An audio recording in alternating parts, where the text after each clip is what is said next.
Hi everyone, welcome back to my channel. In today's video we're going to take a look at some clean sheet odds, some projected goals and some of my favourite players for round 2 in World Cup Fantasy. I think this video is going to be useful for if you're looking to see how you could use your transfers in round 2 or if you're looking to play the 12th man booster in round 2. So let's get started. So we're going to start off by looking at the clean sheet odds. These clean sheet odds and the projected goals have come from FPL Joe's website again, like in the last video, so I will leave a link in the description to that again. So at the top for round 2, we've got Spain with a 68% chance of keeping a clean sheet. And then we've got France with a 65% chance. Ecuador and Brazil both have a 61% chance. Canada have a 58% chance. Colombia a 56% chance. And then England, Portugal and Uruguay all have a 51% chance of keeping a clean sheet. Belgium around 50%. Then Algeria have a 48% chance of keeping a clean sheet. Croatia around 47%. And then Switzerland around 46%. And then finally Japan and Argentina around 45%. So now we're going to take a look at some goalkeepers. You definitely shouldn't be using your 12th man booster on a goalkeeper because it's just not really got that much upside for getting loads of points, and you probably ideally don't want to be using a transfer on your goalkeepers either.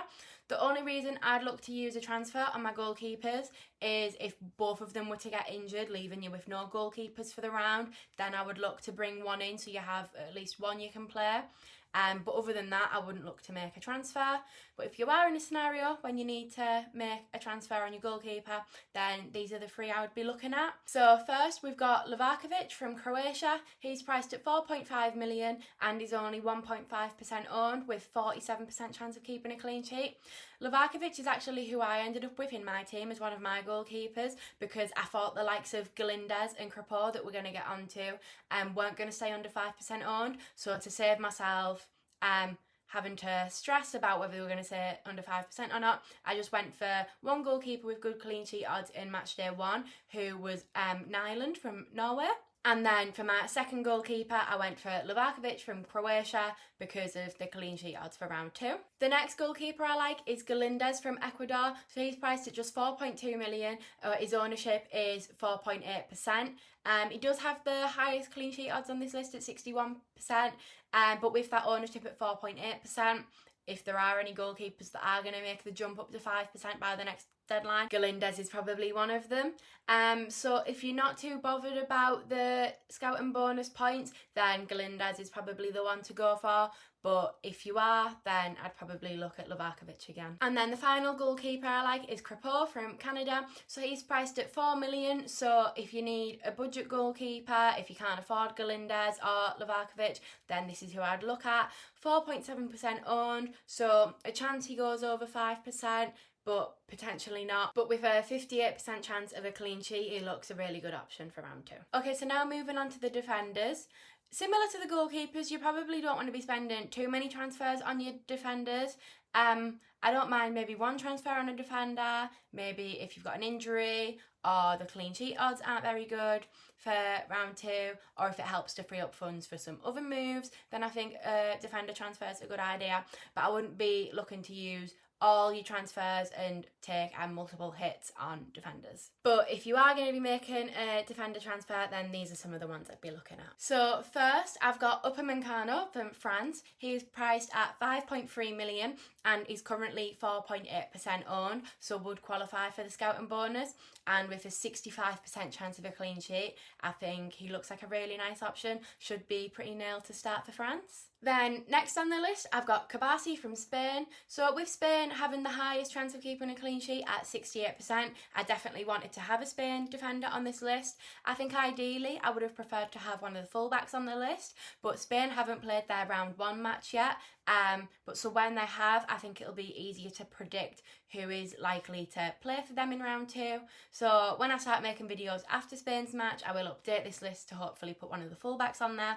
But for now, I think the safest option to be looking at is still Kabasi. The next defender I like is Danilo from Brazil. I think similar to with the Spain defenders, I want to see Brazil's first match before I know for sure if I'm confident in him starting for round 2 or not.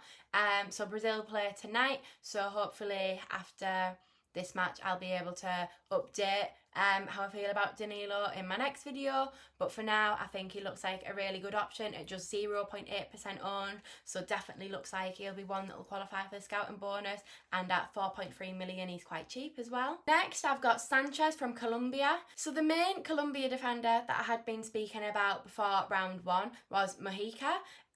He didn't quite go over 5% in the end, but I think by round 2 there's a good chance he will go over 5%. So I think if you're looking for a Colombia defender that is going to stay under 5%, then Sanchez is going to be your best option. He's at 4.3 million, so he is a little bit more expensive than Mojica because he was 3.9 million.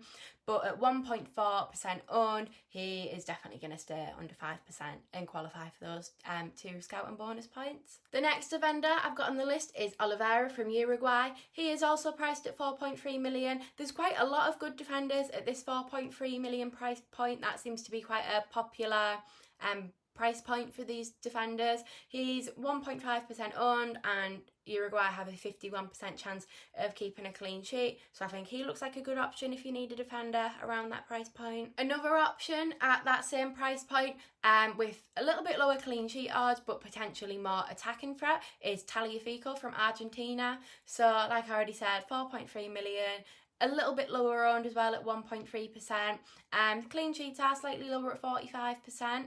But I think he's potentially going to have more attacking threat because there is a chance that Oliveira starts as a centre-back for Uruguay rather than a full-back. So if you'd rather be going for a full-back, then I think Tagliafico is a good option. Now I've got 2 options for if you're really looking to move your budget around and you're making a defender transfer to free up some budget to get some of the midfielders or forwards we're going to talk about later. So the first option is Ordonez from Ecuador. So he's 3.9 million, 2.1% owned, and has a 61% chance of keeping a clean sheet. Then the second option is Defuzarol from Canada. So he's priced at 3.5 million, which is extremely cheap. And the reason he's going to be playing, even though it's at such a low price point, is because Canada have some centre-back injuries, which means he's going to start in round 2. His ownership is just 0.7% and the clean sheet odds are 58%. So out of Ordonez and Defuzarol, if you can afford Ordonez, I would go for him. If not, then you can go for the Canada option. Okay, so now we're going to move on to the projected goals for round 2. So at the top for round 2 is Brazil with 3.42 projected goals. Then we've got Spain on 2.96. In third is France with 2.93. Portugal have got 2.48 projected goals. Ecuador are just below that with 2.47. Then England are on 2.24. Canada are on 2.18. Belgium are just above 2 on 2.02. Then we've got Uruguay who are on 1.98 projected goals. Germany are on 1.93. Algeria have got 1.85 projected goals. And then Colombia and the Netherlands are on 1.82 projected goals.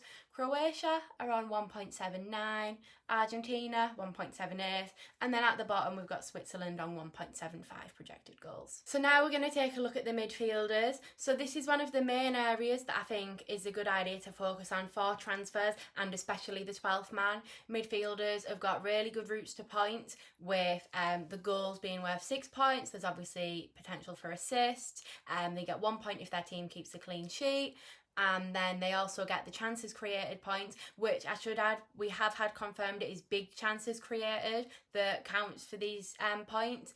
And then they also have the potential to get tackles points as well. So at the top of this list, I have got Vinicius Junior from Brazil. He's priced at 10 million and is currently 12.7% owned. So obviously Brazil have got the top projected goals for this round. And the main Brazil option that I've been talking about in some of my previous videos was Rafinha. I think a lot of people have already got him. So with Vinicius Junior, I'm giving you a second option, but if you don't already have Rafinha, he's the one I'd be looking to get in first because he is on the penalties and all the set pieces. But then I think Vinicius Junior could be a really good either second option for in your squad or a 12-man option as well. The next midfielder I've got on the list is Elise from France. So Elise is one I've mentioned in my videos quite a lot, but I've chosen to include him again because I think a lot of people will have just gone for Mbappe Mbappe in round one. That's certainly what I did. And now with the 2.93 projected goals, I think it's potentially time to look to add in a second French attacker into your squad. So like Vinicius Junior, you could either add him into your 15 players or he could be a 12th man option as well. Next, we've got Bruno Fernandes from Portugal. So he's priced at 8.5 million and he's currently 50.6% owned. So I think that might make him the highest owned player in the game.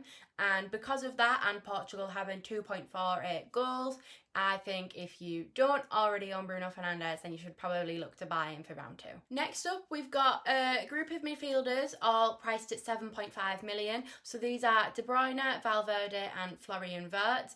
So all three of these I have been including in my previous video, and I just think it's interesting to talk about them because I think they're potentially midfielders that people have owned in round one that people might potentially to move on from for round two. But I think looking at the projected goals, these are three midfielders that I would be looking to keep for round two. And De Bruyne being just over 2 goals is one I think you could still even buy for round two. Next up, I've got a different option that I've not spoken about yet. So this is Mahrez from Algeria.